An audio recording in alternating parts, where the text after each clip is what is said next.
Hello, today I'm talking about making rhetorical choices about language use, so style issues in writing in education. So what is style when we talk about writing in education? Well, style can be thought of as the characteristics of strong and effective writing that educators need to consider, right? Kind of this rhetorical idea, like what does good style look like?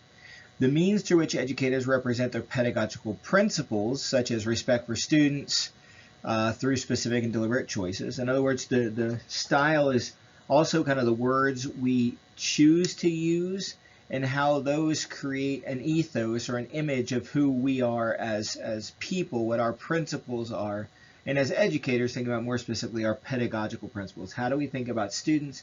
How do we think about learning? How do we think about education in general? Or thinking strategically about the language choices you make to meet a specific purpose for a specific audience within a specific context, right?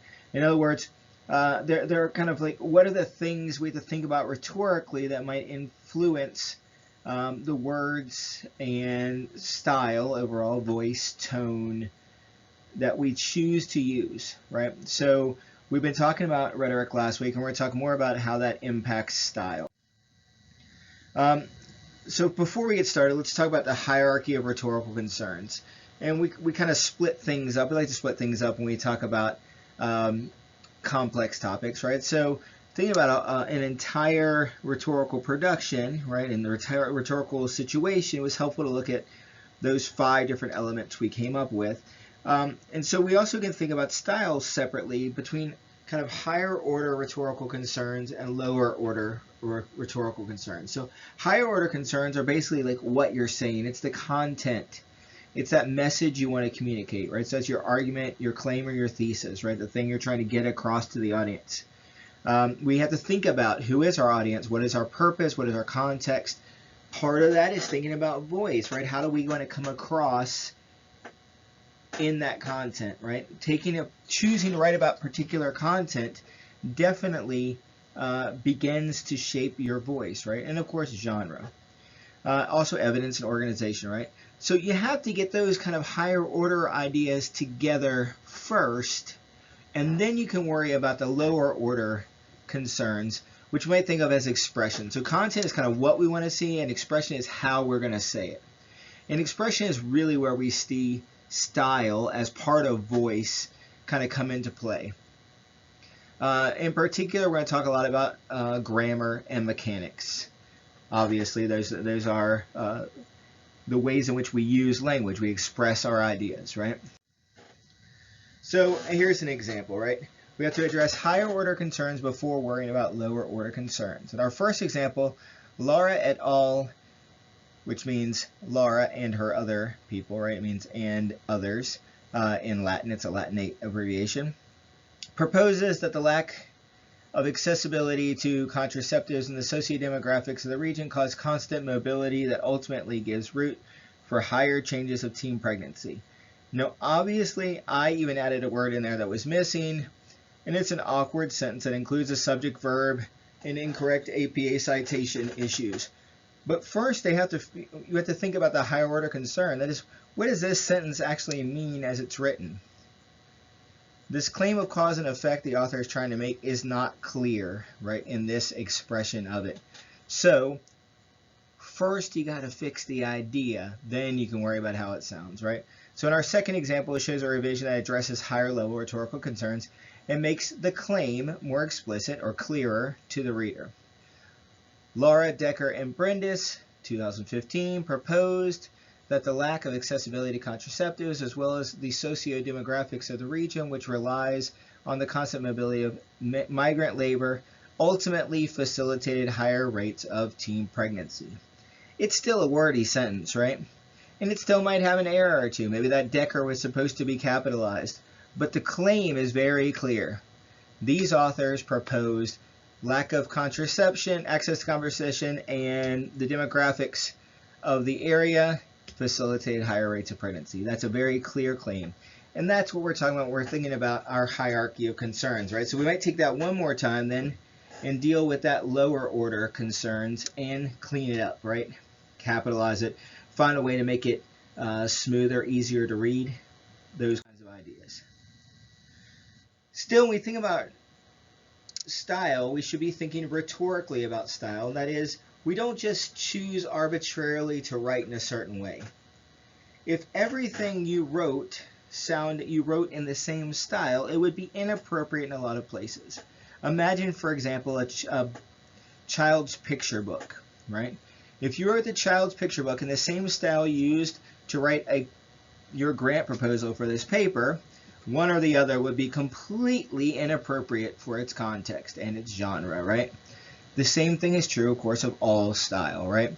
So there's a hierarchy of concerns within conventions, specifically within grammar. So that is, even within style, we have a hierarchy of concerns, right? Grammatical errors that interfere with the meaning of sentences are more important than those that do not. For example, errors in word order, word form, and verb tense may prevent your reader from understanding the message of your sentence, right? So what we're thinking about here is, what are those kind of lower order concerns that still affect our meaning, right? Our content, the higher order concerns. Those are the ones you really want to focus on carefully and make sure you have none of those in your writing. Grammatical errors that usually do not prevent the reader from understanding your message can include incorrectly using singular or collective nouns, right? Is the committee singular or plural? Is the team singular or plural? Those are collective nouns, right? Choose incorrect prepositions and articles. This is an issue that happens a lot with second language writers. And using incorrect spelling, right? Just if you have a word and it's spelled very similarly to how it should be spelled, people aren't even going to notice it half the time. And when they do, they'll just expect it to be a typo. It doesn't interrupt their understanding of the meaning. So recognition of this hierarchy will allow you to prioritize your style concerns when writing in different rhetorical situations, right? For different audiences, contexts, etc. within education. So we think about rhetorical grammar. It's different than the grammar we think about in a traditional sense, right? Traditionally, we think of the rules that govern sentence level conventions. You might have learned, right, this is the correct way to do things, right? And to some degree, that's true. But the rules of grammar are always contextual, right? They're always dependent on your audience. Talking to particular people will allow you to express yourself in one way, and you might be completely different when you're performing in a different situation. So rhetorical grammar refers to the knowledge you already have of kind of what's appropriate in different situations. You employ this rhetorical knowledge when you make stylistic choices depending on your rhetorical situation, right? Who am I talking to? Well, I'm going to change the way I speak in order to meet their needs, right? What is my purpose? Right? Am I trying to make somebody laugh? Well, I might be using a different kind of language than if I'm trying to be very serious giving an academic presentation. What is my context, right? Am I at work? Am I at home? Or am I at church? Right? All these are different contexts that might change your style. And of course, what's your genre, right? Am I writing a children's book? Am I writing a brochure for recruiting? What am I doing here? That is, you're not writing to every audience in the same way. An emailed question to your professor will not be written in the same way as a text message question to a friend if it is to be effective. So like content then, issues of expression should be decided based on the rhetorical situation in order to ensure that your message is as effective as possible in achieving its purpose for its audience within its context and through its genre, right? Rhetorically. So here's some general style issues in writing that particularly in the field of education are good things to keep in mind because they're going to be correct in a lot of different genres within the context of writing for education. Right? So even a stylistic situation should be adjusted to meet the rhetorical situation. Some expectations for professional writing extend across rhetorical situations. So here's a few. Avoiding bias in your writing, writing concisely and clearly, and achieving clarity using specifics instead of generalities. So what are those three things? That's what we're going to talk about now. So we think about one way we talk about bias, particularly in education, is this idea of avoiding deficit language. So surely you've heard students described as at risk. And at risk is has a connotation to it that is negative, right? These students are at risk. At risk of what? At risk of failing, at risk of not being successful. We're labeling people with a deficit, right? And so there are lots of other terms, and you'll see this happen in education where somebody comes out with a new term and it's either accepted and becomes replicated in lots of different studies, right? All the people writing about that literature replicate that language, or there's a critique of that language and other options come forward. So instead of at risk, we can talk about struggling students. Struggling gives them the power, right, to struggle through, which is different than at risk. It feels like it's something that's completely external to them and they don't have an opportunity to succeed. But there are lots of these notions in education that have transformed over time. In English studies, for example, we used to call students who came to college English classrooms who were struggling, we called them basic. We put them in basic writing classes. Then basic writing classes became developmental writing classes, right? So that's different. It's not basic. It's not simple. It's not unimportant. It is developmental. It's built on this idea of student growth. So you see how that shift in style, that shift in word choice, allows us to actually present a different idea, a different content, right, through that language. So because you will write about and teach a broad range of student groups, some of whom may be stereotyped by biased language and labels, you will need to understand that your language choices sometimes may reflect a view of a student's abilities that implies a cultural or cognitive deficit. So you have to be careful with the ways in which we label people, right? In general, when using labels to describe students, you want to highlight their strengths and avoid singling out or overgeneralizing about specific groups of students. The basic rule here is to call people what they want to be called. Be aware of your own cultural and implicit biases and respect the preferences of the students about whom you are writing. A very common group of people who are often stereotyped or left out revolves around the use of sexist language, right? And we want to think about language as using more inclusive language rather than exclusive language. So at times it may be important to refer to the gender of students in your writing, right? If you teach an all-girls school, you're going to talk about the girls in your class and you're going to say her and things like that, right? But if you don't have to, you should avoid using gendered terminology. You should not use he, she, him, her, mankind, or the like, right? A single gendered word to refer to both sexes, right? Traditionally, you'll read a lot of things from before the 1980s that referred to all educators as him, right? And it was the default. It was a masculine gendered term used for all of humankind, right? So using gender pronouns today can distract your reader and may create an image of one gender in the mind of the reader, which may not clearly communicate your point, right? It's really difficult in particular areas where the majority of the teachers might be women, and we're still describing the teacher as him, right? So we have to start thinking about, right, why are we still using this exclusive language when it doesn't represent what we're really talking about, right?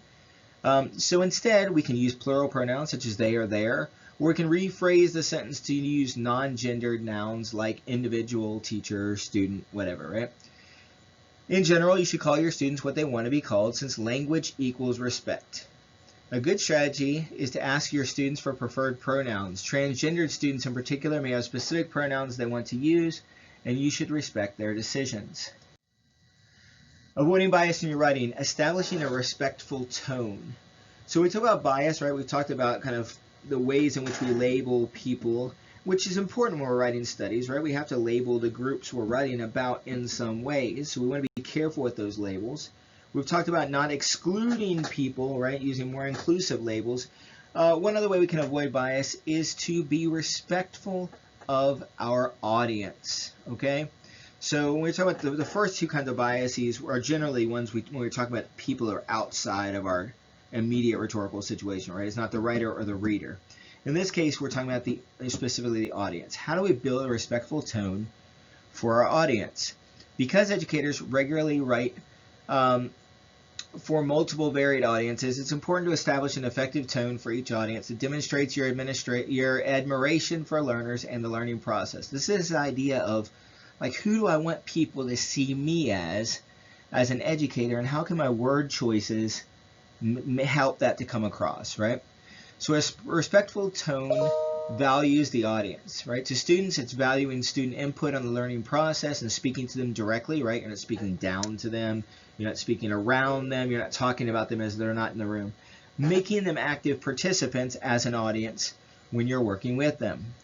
To parents, honoring parents' time, commitments, and areas of expertise, particularly as experts in their own children, right? We have to be really careful about the ways we talk about children, because especially in the classroom, we only see them for a relatively small amount of time over the course of their lives, right?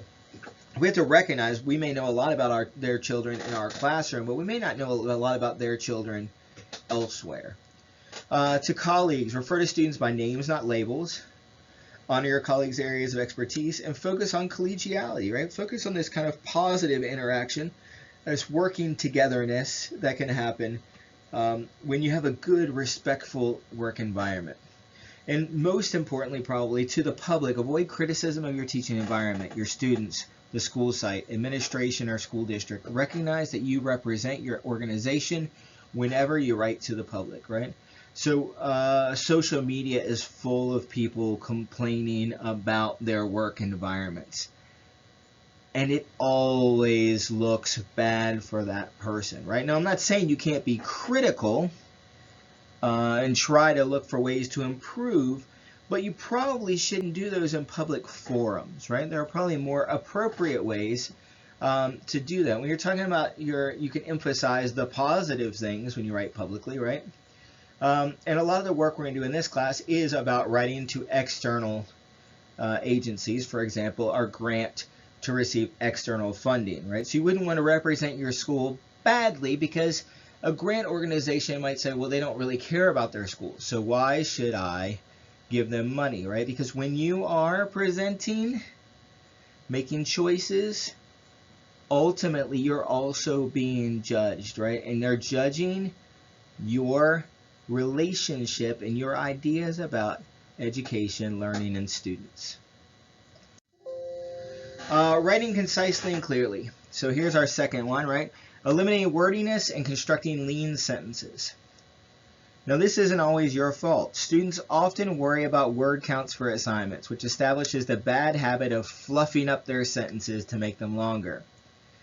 In education, we don't do this. This is not a creative writing English class, right? You're not William Faulkner writing a 2.5-page sentence, right? To write effectively in education, you should do your best to eliminate wordiness and repetition, and work toward paring down sentences to make them leaner and stronger. Now, that doesn't mean they ought to be simple periodic sentences, right? We should have varied sentence structure, but it means not filling up, bloating those sentences with unnecessary things, right? So try to eliminate words and phrases that do not contribute to the meaning of your sentence. One common form of padding is the use of "from my point of view," or "I think," and "I believe." All of those can be eliminated because in most cases as readers, we know that the text expresses the writer's point of view, right? You don't have to say I, because we know you're the writer, right? We know the ideas come from you unless you signaled to us that they come from someone else. So the last kind of writing style issue at this point I want to talk about is achieving clarity. So using specifics instead of generalities.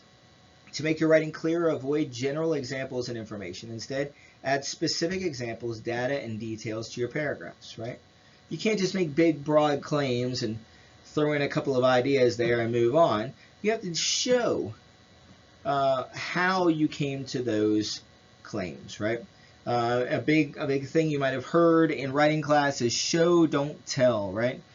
In education writing, we want to say show and tell. That is, kind of show me what you think through all these examples in detail, but also tell me what they all mean, right? Connect them all together for me. When you use general examples, it is much harder for your reader to grasp what you're saying.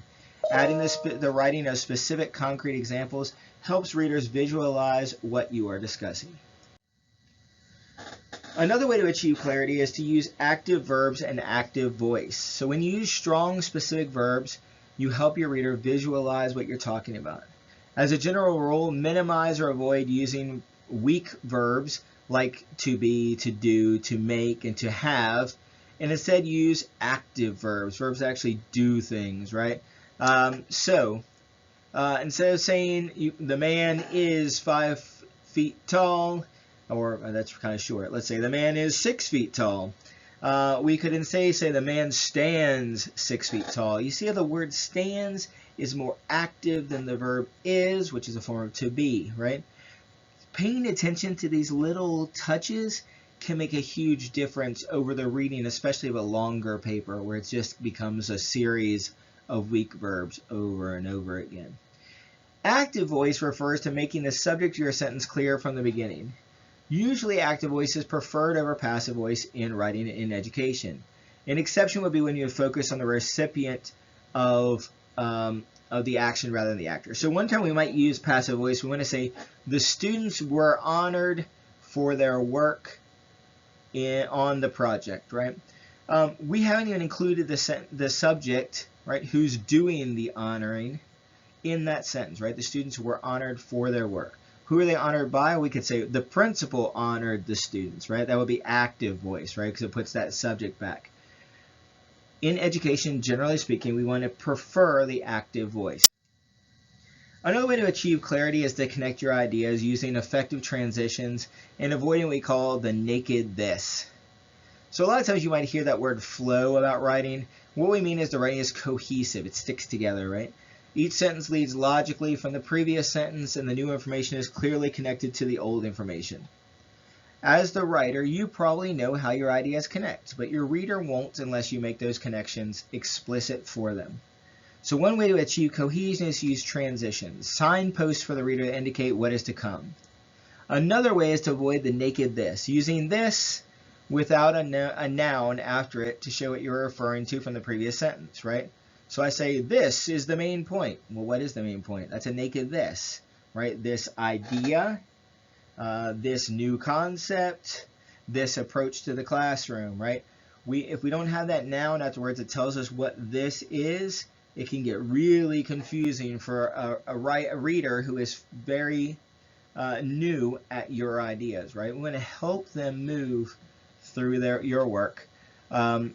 Using effective connections, right? Building those connections for the reader. Here are some kind of common types of transitions. So cues that lead the reader forward, like moreover, next, in addition, finally, etc. Cues that make the reader stop and consider, but, yet, right? Conversely, on the other hand. Cues that lead the reader to examples. For example, for instance, to demonstrate, in fact, indeed. Cues that tell the readers you are summarizing. In brief, in other words, because, therefore, consequently, as a result, in conclusion. Using these kinds of words signal to the reader how one idea connects to the next idea, right? So you're kind of building bridges for them between your different ideas so they can follow the path of your thought through your paper. Avoiding poetic language is another way to achieve clarity. As I mentioned before, this is not an English class. So in English classes, you likely read, analyze, and produce creative writing that use figurative language like metaphor, symbolism, connotation, or repetition. These strategies may not always be appropriate for writing in education, right? There certainly are ways in which to use the occasional metaphor, the occasional symbol, definitely to repeat key ideas. But the idea behind education, writing in education, is to be as clear and direct as possible. And figurative language is purposefully not that, right? It allows you to be artful and dance around the idea rather than getting to the point. APA style prefers pared down, straightforward, concise language, as literary devices can distract from clearly communicating your information. Did you ever read something, a poem, for example, and you didn't get the metaphor in there? Well, you wouldn't want that to happen in your writing for education, because you want that content, that message, to get through and make its point. It's not about the artfulness of it. It's about the clarity and the precision of it, right? Education students should avoid using figurative language in their writing and instead use simple and plain language to not risk confusing their readers. Related to that is the idea of using targeted language, right? Paying attention to word choice. So another way to increase clarity in your writing is to choose your words and or terms carefully, making strategic and precise choices about your words. In the field of education, commonly used words can take on a different meaning depending on how those in the discourse community understand and think about them, right? You ever read an article and you hit a term and you're like, that's not what I thought that meant, but it's what it means in that particular field. It's the way the people use that particular language in that discourse community. We call this jargon, right? So be aware of the jargon or the field-specific technical language of your field. When you're writing to other experts in your field, you want to use the jargon. When you're writing to non-experts, you might use the jargon but explain what it means. And when you're writing to people who are external stakeholders or people for whom the jargon is going to be too complex, you probably just want to leave that out and explain the concept in different words, right, to avoid that field-specific technical language. So that's one of those instances where your style is dictated by your audience, right? One simple way to be more precise is to eliminate ambiguous pronouns. Be sure that each pronoun, especially words like it and they, which can refer to lots of different things, make sure they clearly connect to one and only one referent, right? In other words, what does it stand in place of? Pronouns stand in the place of nouns. Make sure it's clear when you use that it, which thing it is referring to. Or you can, of course, rewrite the sentence to use that more specific term in place of your pronoun, right? One last way to revise word choice is to use that and who correctly. Typically, 99.9% of the time, referring to people, use who for the subject and whom for the object form, right? Things, then, you would use that, and that can be both subjective and objective. Acronyms is one specific, R1 is one. The acronym is a very specific kind of jargon that every field has. People make jokes about the military all the time with their abbreviations, right? But I bet if you pay attention, the field of education is filled with acronyms, right? Abbreviations created from the first letter of a series of words, such as, it should be CCSS for Common Core State Standards. One way to improve the clarity of your document is to make sure that any acronyms you use are clearly defined the first time you introduce the acronym. And the way you do that is to include the acronym directly after the term in its first use, such as Individuals with Disabilities Act, IDEA. Then for the rest of the document, you can use that acronym because the reader knows what it is, right? My favorite acronym, SCUBA, Self-Contained Underwater Breathing Apparatus. First person. So first person is a tricky issue when it comes to academic writing. Writers use a first person point of view when they refer to a singular I or collecting we, right, in their text, right? In other words, the first person, they're talking about their own experience, right, either singularly or as a group. Professors often recommend avoiding first person point of view for two primary reasons. First, the first person can state the obvious, right? I think, I believe. We know you think and you believe because it is your paper, right? And second, the first person can bolster unsupported evidence, right? It can make it sound like the evidence you're providing is really important because it's I.